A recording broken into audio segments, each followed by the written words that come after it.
PhD scholar doctor Rohini Ghavri ने Bhim army के संस्थापक और नगीना लोकसभा सीट से सांसद चंद्रशेखर आजाद पर उत्पीड़न के आरोप लगाए हैं। इसके बाद उन्होंने सोशल मीडिया पर पोस्ट लिखकर इंसाफ दिलाने की बात कही है। वहीं चंद्रशेखर ने इस मामले पर बात करने से इनकार कर दिया है। डॉक्टर रोहिणी घावरी ने सोशल मीडिया प्लेटफॉर्म एक्स पर एक पोस्ट साझा करते हुए चंद्रशेखर पर आरोप लगाए हैं। रोहिणी ने पोस्ट में लिखा कि वह चंद्रशेखर की विक्टिम नंबर 3 है, जिसका चंद्रशेखर और उसके परिवार ने शोषण किया। उन्होंने यह भी लिखा कि जैसे इस लड़की के साथ हुआ वैसे ही चंद्रशेखर ने उसके साथ भी किया, इसलिए अब वह सारी बेटियों को इंसाफ दिलाएंगी। डॉक्टर रोहिणी घावरी इंदौर के बीमा अस्पताल में काम करने वाली सफाई कर्मी की बेटी हैं। वह 2019 में हायर एजुकेशन के लिए स्विट्जरलैंड गई थीं। पढ़ाई के दौरान ही वह और चंद्रशेखर एक दूसरे के संपर्क में आए थे और 3 साल तक रिलेशनशिप में रहे। लोकसभा चुनाव से पहले दोनों के बीच खटपट की खबरें भी सामने आई थीं। उस समय भी रोहिणी ने चंद्रशेखर पर आरोप लगाए थे। नए आरोपों को लेकर चंद्रशेखर ने बात करने से इनकार कर दिया। वहीं रोहिणी ने खुलकर अपने आरोप लगाए। रोहिणी ने बताया कि 3 जून 2021 उनके लिए मनहूस दिन था, क्योंकि इस दिन चंद्रशेखर के साथ उनके रिलेशनशिप की शुरुआत हुई थी।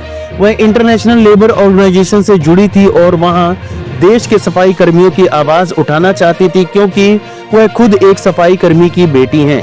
उनकी मां इंदौर के अस्पताल में सफाई कर्मी हैं। उस समय चंद्रशेखर की इमेज वाल्मीकि समाज में पॉजिटिव बनी हुई थी। वे बहुजन समाज के लिए काम कर रहे थे। रोहिणी एक स्टूडेंट थी और उन्हें चमक दमक से कोई मतलब नहीं था। वह चाहती थी कि एक बहुजन नेता को इसका क्रेडिट मिले कि उन्होंने सफाई कर्मियों की आवाज इंटरनेशनल मंच पर उठाई है। इसी पॉजिटिव सोच के साथ उनकी चंद्रशेखर से बात हुई थी। धीरे धीरे दोनों की सोच मिलने लगी और बातचीत होने लगी। करीब 3.5-4 साल तक दोनों रिलेशनशिप में रहे। रोहिणी के अनुसार उन्हें अभी तक कुछ समझ नहीं आया कि जो व्यक्ति एक समय के लिए इतना ज्यादा समर्पित था, वो अचानक बदल कैसे गया। उन्होंने इस रिश्ते को इसलिए चुना था कि सामाजिक आंदोलन में साथ बढ़ेंगे। समर्पण भाव से वे लोग काम कर रहे थे। उनके हर एक डिसीजन में वह शामिल रहीं, चाहे वह संसदीय क्षेत्र नगीना सिलेक्ट करने का मसला हो या कुछ और। मगर सांसद बनने के 6 महीने पहले नवंबर 2023 के बाद उनका आचरण बदलने लगा। पूरी तरह से एटीट्यूड चेंज हो गया। उन्होंने एकदम साइडलाइन कर दिया। उन्हें कुछ समझ ही नहीं आया। रोहिणी ने कहा, बदला तो मैं लेकर रहूंगी, ये चोट मेरे आत्मसम्मान पर है। मैंने सोशल मीडिया पर भी यही बात लिखी है।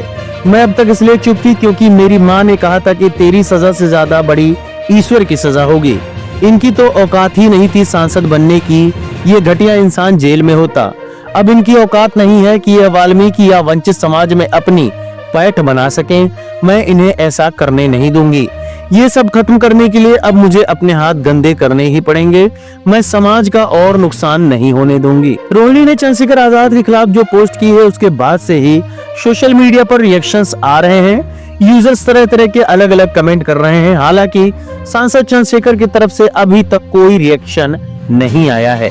इस खबर के बारे में आपका क्या कहना है, हमें कमेंट बॉक्स में जरूर बताएं।